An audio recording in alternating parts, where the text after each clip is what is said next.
যে এখন দেখলাম যে আমাদের ক্রীড়া উপদেষ্টা উনি গিয়েছেন দুবাইতে যে ফ্যাসিলিটিস দেখতে। তো আমাদের 24 বছর ধরে আমি দেখছি যে আমাদের ক্রিকেট বোর্ডের ডাইরেক্টররা যান এক একটা দেশে, যে তাদের ফ্যাসিলিটিস দেখেন, কিন্তু কোনো ডেভেলপ কিন্তু হয়নি। তো এই জায়গায় তো অনেক কিছু হয়েছে, আশা করব ফারুক ভাই এসেছেন, উনি হয়তো এই জিনিসগুলো নিয়ে কাজ করবেন, আমাদের ফ্যাসিলিটিস তৈরি করা দরকার। ফারুক ভাইকে আপনার সাথে কথা বলেছেন কি করা উচিত?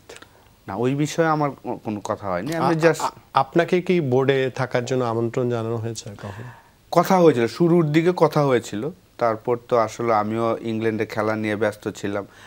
আমিও একবার চিন্তা করেছিলাম, কিন্তু আমি মনে করি যে আসলে আমি লেভেল 3 জাস্ট শেষ সার্টিফিকেটটা পেলাম, আমি কোচ হিসাবে কাজ করতে চাই। বিপিএল এ কোচ হচ্ছেন? এই বিপিএল ইচ্ছা আছে, কাজ করার ইচ্ছা আছে, যেহেতু আমি ক্রিকেটের সাথেই থাকতে চাই।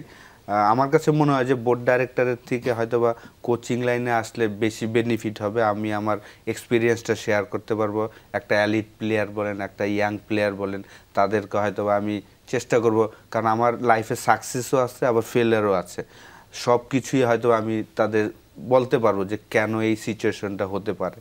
অবশ্যই আমরা তাই চাই। এই বিপিএল এ নিশ্চয়ই আপনার কোচ আশরাফুলকে আমরা দেখতে পারবো। দেখবো আমরা একদম শেষ মুহূর্তে 30 সেকেন্ডে যদি বলেন যে কোয়াব থেকে আসলে আপনার কি মনে হয় সামগ্রিকভাবে? আপনার সভাপতি এখন বাইরে আছেন, নিশ্চিতভাবে তা আগের সরকারের অংশ ছিলেন, সাকিবকে নিয়ে একটি সংকট আছে, সবকিছু মিলে কি বলেন? আইন আমার কাছে মনে হয় কোয়াবের যে পুনর্গঠন, cricket is the game of gentleman, so we should keep our approach according to the approach of gentleman. We should keep continue according to the approach of gentleman.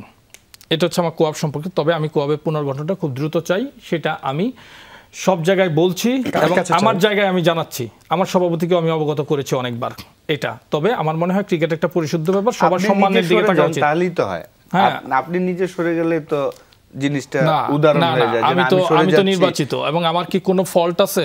একজন প্লেয়ার যদি বলতে পারে যে আমি এই কাজটা করতেছি না, আমি পরদিন সরে যাব। আমি তো আপনাদেরকে সুযোগ দিয়েছি, আপনারা তো সেই কাউন্সিলেই আপনারা হাত তুলেননি, আপনারা কাউন্সিলেই আগ্রহ পোষণ করেননি, আপনিও ছিলেন। আপনি যদি আগ্রহ পোষণ না করেন তাহলে আপনি নেতৃত্ব কিভাবে দিবেন? আপনি কিভাবে নেতৃত্ব দিবেন? আপনারা সো এটা একটা ব্যাপার। আর লাঞ্চের আমন্ত্রণ জানিয়ে ওইখানে বলছেন যে ইলেকশন করার জন্য, এটা তো একটা প্রসেস। না, আপনার মনে হয় সাংগঠনিক ব্যাপারে, হ্যাঁ, আশরাফুল ব্যক্তি, আশরাফুল তো আমার কাছে জাতির কাছে অনেক বড়, বাট সাংগঠনিক জায়গায় আশরাফুল আমরা প্রায় 25 থেকে 30 মিনিট সময় দিয়েছি। এটা ভিডিও ফুটেজ আমি এটাতে যেতে চাই না।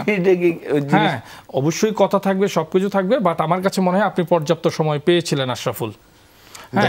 কথা দিচ্ছেন, আমরা আসলে শেষ করতে হচ্ছে। কোয়াব শেষ হবে কিনা জানি না, নিশ্চয়ই আপনি কথা দিয়েছেন এক মাসের মধ্যে নিশ্চয়ই কিছু একটা হবে, নতুনত্ব আসবে, সেটা নিশ্চয়ই আমরা স্বপ্ন থেকে করতে পারি। হ্যাঁ, আমি আজকে বললাম, আশরাফুলকেও বলতেছে, আমি নিজেই আমার দায়িত্বে থাকবো না। আমি আমার কাজটা যদি সঠিকভাবে না করতে পারি, আমি যদি মনে করি, আমি কখনোই এই দায়িত্বে থাকবো না।